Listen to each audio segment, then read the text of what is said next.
we have to stand for truth, even when it hurts. And even when your friends, or should I say your kids, feel like you're being the worst parent in the world, you know.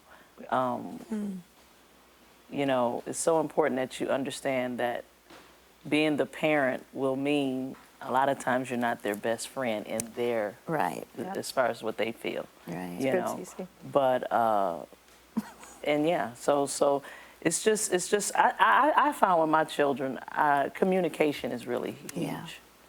You know, not just saying do this or do that, but talking to them. That's good. You know, and allowing them And telling to talk. them the why. And telling them the why. That's, my kids said that's what helped them.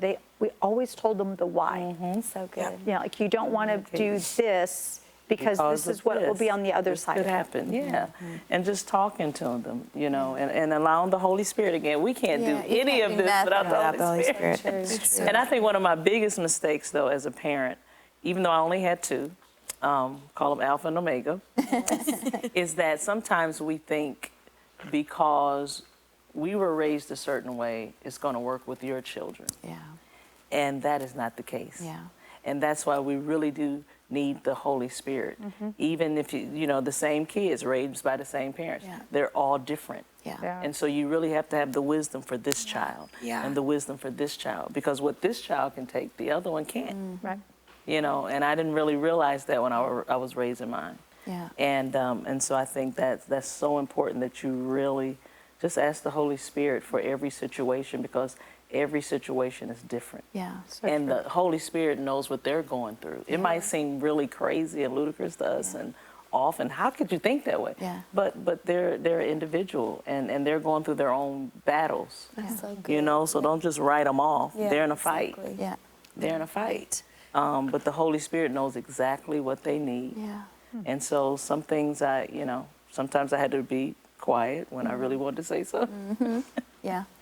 You know, and then sometimes you have to speak out when you rather not. So it's just being led. You know, CeCe, it's funny that you say, I mean, I love what you're saying, and I remember that as a teenage kid, the battle. And every time we would come to a crossroads where I was like, no, I don't want to do what you want me to do, and I want to do my own thing, and my mom would say, there is a call of God on your life. And she'd begin to call out the truth aside from everything else I was saying. And I was saying, I don't believe what you're saying, and I don't want to do what you want.